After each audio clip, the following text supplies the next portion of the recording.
Good morning students. This is 12th standard botany video class, video 4. In this video, we are going to continue the lesson plant tissue culture. Dear students, in the previous video class, we have seen different types of tissue culture. One is the organ culture, meristem culture, protoplast culture and cell culture. Out of these four, we have studied two culture in detailed manner. One is the protoplast culture, another one is the cell suspension culture. By using the cell suspension culture, we are producing the secondary metabolites from the plant parts, and these secondary metabolites are used in commercial value. Up to this only we have seen in the previous video class. Today we are going to continue the next topic, that is application of biotechnology. It is a very important 5-mark question. Kindly note down in your textbook. Dear students, see the topic applications of plant tissue culture. The several plant tissue culture applications are: by using this plant tissue culture, we are producing improved hybridization process in the somatic cells. So, somatic hybridization is taken place with the help of the plant tissue culture. Second one, somatic embryoids, that means embryoids which are produced from the body cell of a plant is known as somatic embryoids. They are used to produce for synthetic seeds, that means artificial seeds which are produced in the laboratory. Those seeds are known as synthetic seeds which are produced from the somatic embryoids. These synthetic seeds are very much useful in conservation of plant diversity. That means if the plants are extinct, that means destroyed, the only parts only we are getting, that is the seed, means by using this seed in a plant tissue culture method, we are producing those extinct plants. That is said to be conservation of plant diversity. Next, by using this plant tissue culture, we can able to produce disease resistant plant through two type of tissue culture. One is the meristem culture, another one is the shoot tip culture. Dear students, this is very important 1-mark question. Disease resistant plants are produced by dash culture, that is meristem and shoot tip culture. Then we can able to produce stress resistant plant, that means any one of the environmental factor is absent. For example, water is very less, sunlight is not proper, or humidity is very less, temperature is very low. So these are all the one of the factor of external environment which cause stress in the plants. By using plant tissue culture method, we can able to produce stress resistant plant and herbicide tolerant. So herbicide tolerant means we are using chemical substance to remove the worms, insects from the cultivating crops. In those process, we can able to produce herbicide tolerant plants by using plant tissue culture method. And also heat tolerant plants. Some of the plants unable to survive in the extreme hot temperature. So those plants are produced by using the plant tissue culture method. Next one, micropropagation techniques is also possible by using the plant tissue culture. Micropropagation you already studied in first lesson. It is a vegetative propagation to cultivate large amount of crops. So that by using this micropropagation technique, both crop and tree species useful in forestry are produced within a short span of time and all through the year. That is said to be micropropagation technique in plant tissue culture. Then the last point is, by using plant tissue culture method, we can able to produce production of secondary metabolites from cell culture, which is used in the pharmaceutical, that is to produce medicine against certain kind of diseases. We have seen in the previous video class, that is some of them which is responsible for anti-malarial drug, some of them used for cardiac diseases, then cancer diseases, pneumatic pain. So everything cured by producing the secondary metabolites by using the plant tissue culture method. That is said to be pharmaceutical advantage. Not only that, cosmetic and food industries also use the production of secondary metabolites by plant tissue culture. So these are all the different applications of plant tissue culture. Is very, very important, 1 mark and 5 mark question. Dear students, next we are going to see the important 3 mark question and 2 mark question. That is, 2 types of variation which is seen in the plant pots. One is the somoclonal variation, another one is the gametoclonal variation. First one, somoclonal variation. Somatic variation, that means body cell variation found in plants which are produced in the in vitro cultivation. That means in the laboratory we are producing the plants by plant tissue culture method. So these plants are produced from the somatic cells which are showing the variation. So these variations are found in the somatic cells such as leaf, stem, root, tuber or probigule. Probigule means some modified form of a organ which is responsible for the reproduction. It's the vegetative organ only. So that is said to be probigule. So this type of variation is known as somoclonal variation. Next one, gametoclonal variation. Gametophytic variation found in plants regenerated in vitro gametic origin. This gametoclonal means gametes, male gametes and female gametes, that is pollen and stigma, isn't it? So the variation is also found in the gametes and gametophytes. So this type of variation is known as gametoclonal variation. Dear students, these two are very, very important. What is somatic variation and gametic variation? You already studied. Or germline variation, you have studied in 10th standard. That means a variation which occur in the body cell. It does not inherited. Inherited means what is that one? It not transfer from one generation to another generation. Okay. But next one, gametoclonal variation means it is occur in the gametes or sex organs.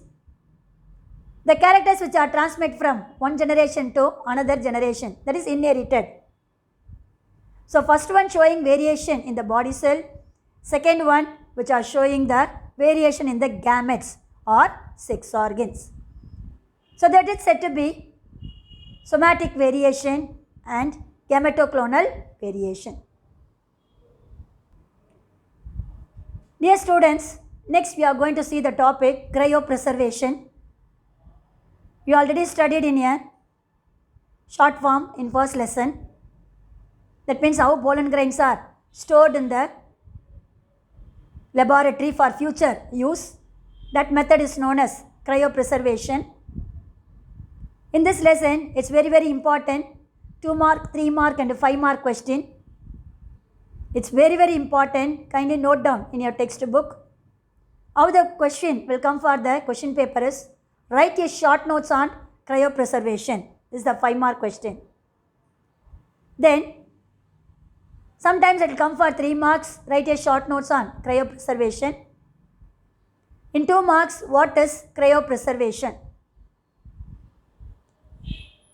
Dear students, cryopreservation is the method to store the plant organs in the laboratory for future use under certain temperature with a certain medium.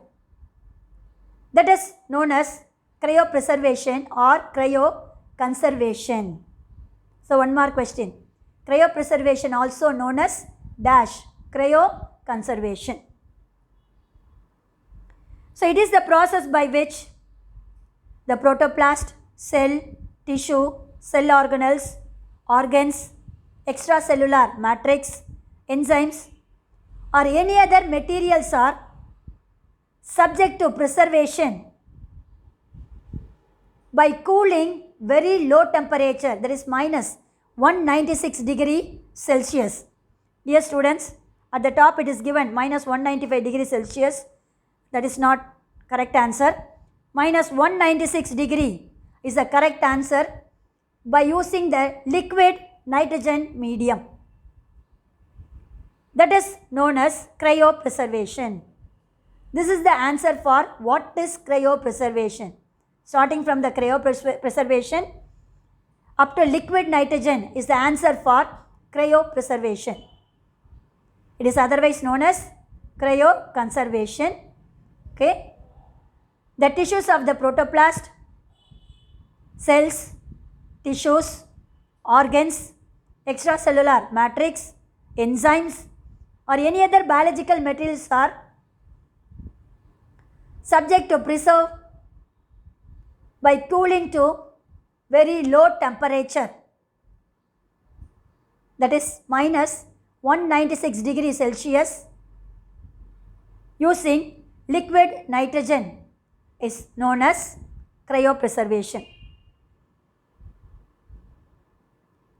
Why we are placing the cells, tissue, organs or enzymes at minus 196 degrees Celsius, very low temperature, cooling temperature, means at extreme low temperature, the enzymatic and biological activities are stopped. So this leads to the preserve the material in a dormant stage. So dormant stage means resting stage. Their activities, metabolic activities totally stopped in the cell, tissue, organ or whatever may be. So that the organs which is present in the cryopreservation leads to the dormant stages, that is resting stages. Later, these materials are bringing to the normal room temperature to do the experimental work. That is said to be cryopreservation. Some of the preventing, that is cryopreservation agent is also used to preserve the materials, that is dimethyl sulfoxide, glycerol or sucrose are added before the cryopreservation process. That means before placing the materials at minus 196 degrees Celsius, we have to place the material into the chemical substance known as dimethyl sulfoxide, glycerol or sucrose. So these protective agents are known as cryopreservants or cryoprotectants. So these chemical substances are protect the materials from the stress of low temperature, so that these chemical substances are known as cryoprotectants. So we are protecting the cryopreservation materials before it is entered into the cryopreservation process. We are applying the protective agent, that is dimethyl sulfoxide, glycerol or sucrose. They are giving protection against the stress free of low temperature. This is said to be cryopreservation. Dear students, for 3 marks and 5 marks, you have to write both the paragraph is the answer. So don't avoid the protective agents to write for 3 marks. Okay, whatever may be, you have to write the answer for both the paragraph. That is said to be cryopreservation. Dear students, conservation of plant resources. So this only divided into 2 types, that is germplasm conservation and cryopreservation. So already seen the cryopreservation. Now we are going to see the germplasm conservation.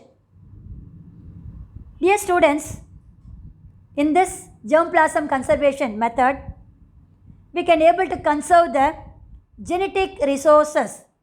That means the organs which are responsible for the reproductive purpose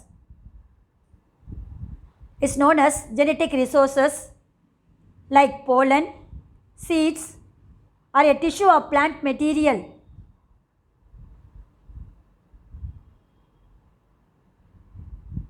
Is used for the plant breeding processes, that means cultivation process, preservation in live condition, and used for many research works. So these genetic materials are stored in by the method is known as germplasm conservation. After that, this pollen, seed or tissue of a plant material which are stored in the live condition, that means they are stored in the living condition, and it is used for many research work for future use.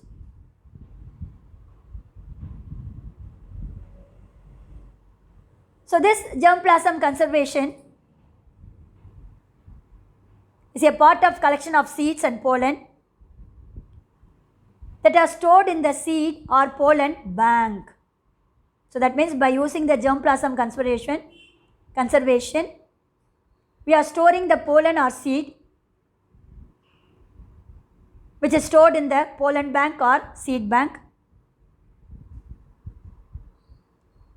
By storing of this method, we can able to use the pollen or a seed in a viability, that means living condition, and also fertility, responsible for the reproduction.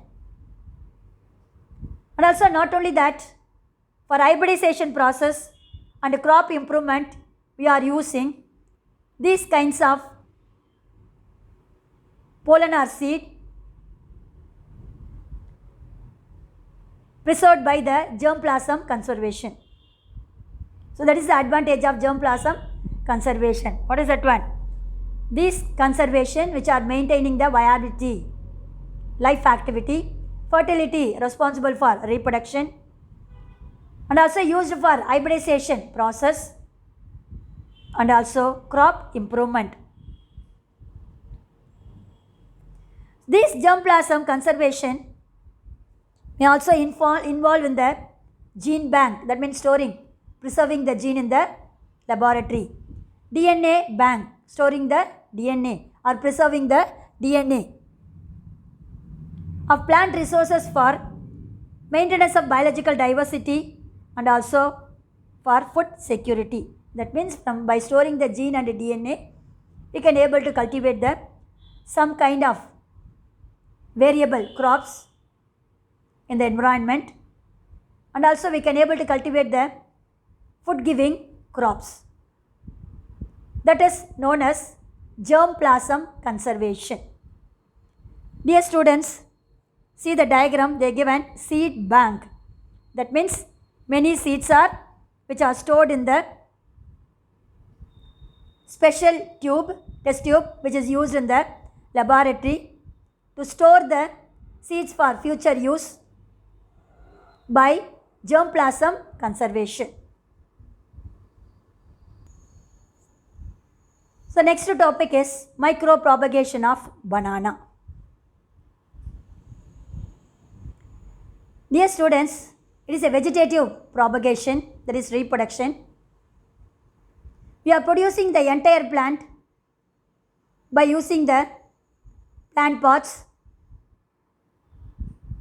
in a large quantity is known as micropropagation.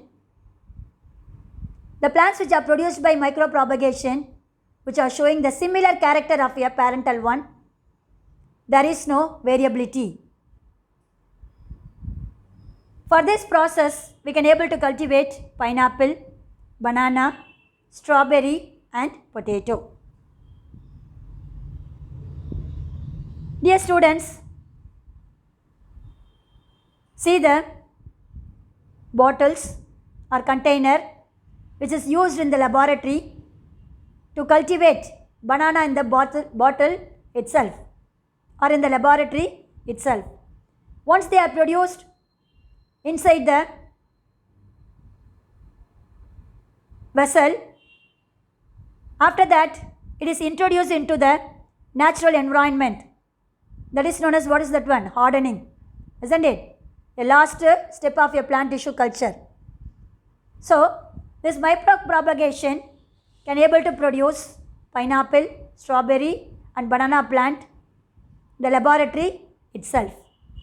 So this micropropagation is also one of the plant tissue culture method.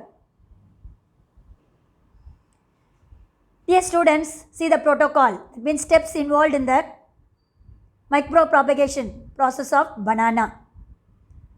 First one,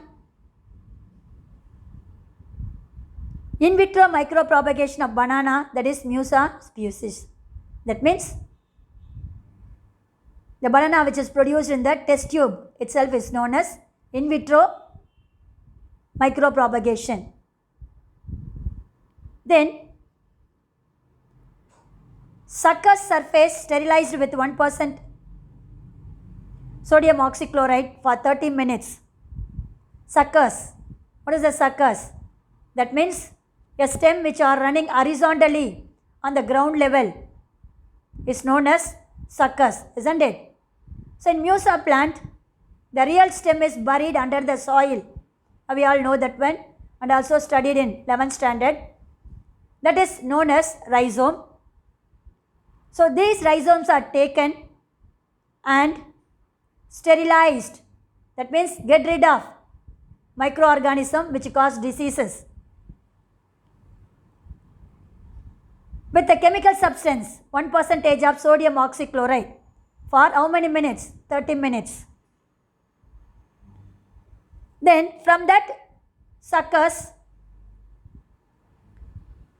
at the tip it contains apical meristems of a rhizomal region that should be isolated and also placed in a MS basal medium. The basic medium, which one is basic medium used in the plant tissue culture?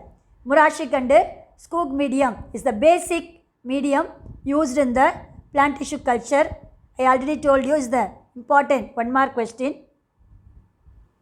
Then after that, these apical meristems are suspended or applied with benzylaminopurin in 10.0 milligram per liter, that is BAP, and indole acetic acid IAA 1.0 milligram per liter.